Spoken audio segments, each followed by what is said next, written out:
try this one more time. I am going to read a book today.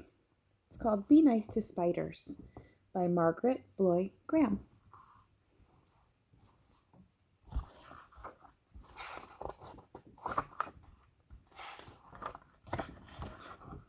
One morning, as the keeper of the zoo was about to unlock the gate, he noticed something on the steps. It was a matchbox with a note that read, "Please look after Helen. I've had her since she was a baby, but I can't keep her anymore. We have to move to an apartment that won't take pets. Thanks, Billy."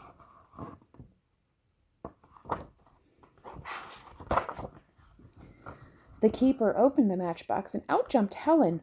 "Great Scott," he said, "a spider." He tried to catch her, but Helen was too fast for him. She had 8 legs and moved like lightning.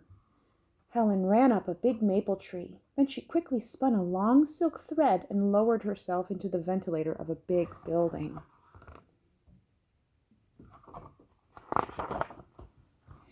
It was the lion house. There was a big old lion in one cage and a mother lion and her cubs in another. There were also lots of flies.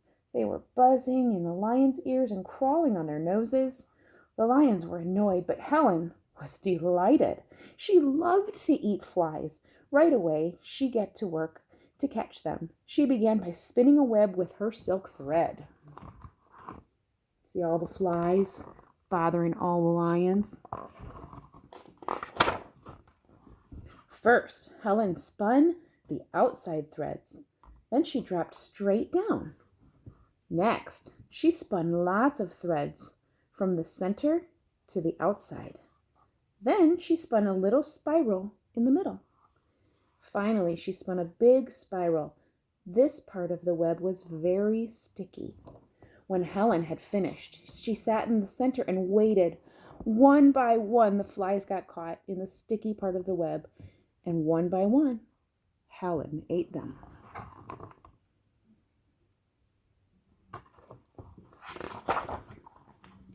A week went by. Helen kept catching and eating flies until there were no more flies in the lion house. She had caught and eaten them all. Now the big old lion snoozed peacefully all day long. The mother lion licked her cubs and purred, and Helen was fat and satisfied.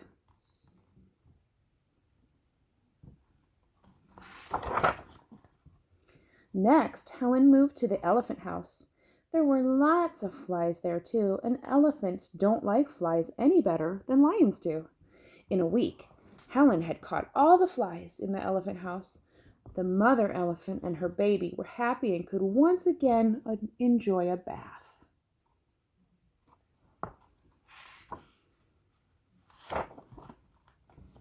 Then Helen moved on to the zebra house.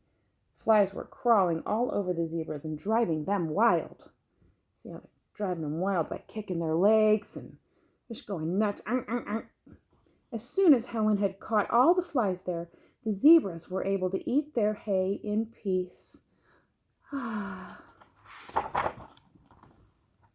Helen went from one building to another, spinning webs and eating up all the flies. The zoo became a peaceful place. All the animals were happy and contented. As for Helen, she was happy and contented too.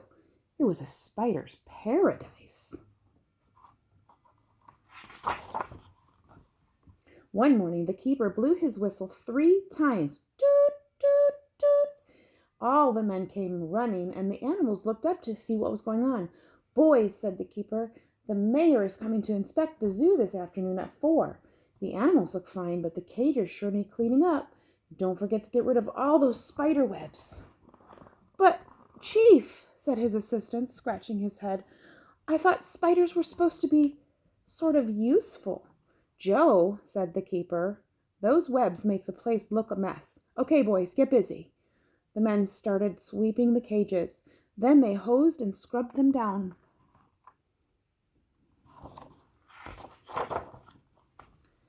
When they were cleaning the camel house, one of the men saw Helen. "Quick, give me the broom," he shouted. He took a big swing at her, but Helen had disappeared. Whew. The whole zoo was clean and shining when the mayor arrived. Excellent, he said. I'm delighted.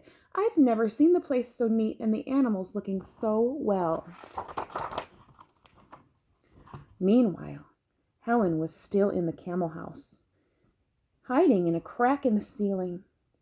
As the days went by, she grew very hungry, but she didn't dare come out. The flies began coming back, and the camels were irritable again. At last, Helen became so hungry she couldn't stand it any more. That night, when no one was around, she started spinning another web. From then on, Helen stayed in the camel house, catching flies, but she didn't dare go anywhere else, which was lucky for the camels. They were happy and contented again. But everywhere else in the zoo, it was a different story. It didn't take long for the flies to come back and bother all the other animals. The keeper went from cage to cage. I can't understand it, Joe, he said. When the mayor was here, the animals were in such good shape. Now look at them. You're right, Chief, said Joe. They sure look miserable. Their last stop was the camel house. Why, the camels seem fine, said the keeper, and there don't seem to be any flies in here, said Joe, and they both looked around carefully. Look, Chief, Joe shouted. Now I know what's going on. See that spider up there? It's eating all the flies. That's why the camels look so good. Spiders are useful. That's what I tried to tell you the other day. Of course, Joe. I should have known it all along. Let's call the men. Silly, just listen to them. He blew his whistle, and the men came running. Boys, he said, Joe has made a great discovery. Spiders are good for the zoo. They keep the flies from bothering the animals. They help us do our job. So from now on, there's a new rule. Be nice to spiders. Soon the zoo became famous for its happy, healthy animals, and Helen was treated like a queen. Do-do-do-do. One day, Helen's picture appeared on the front page of the paper. The headline read, Local Zoo, named Best of the Year. 3 cheers for Spider, says Keeper. That evening, the father of the little boy who had left Helen at the zoo said, Billy, look at this.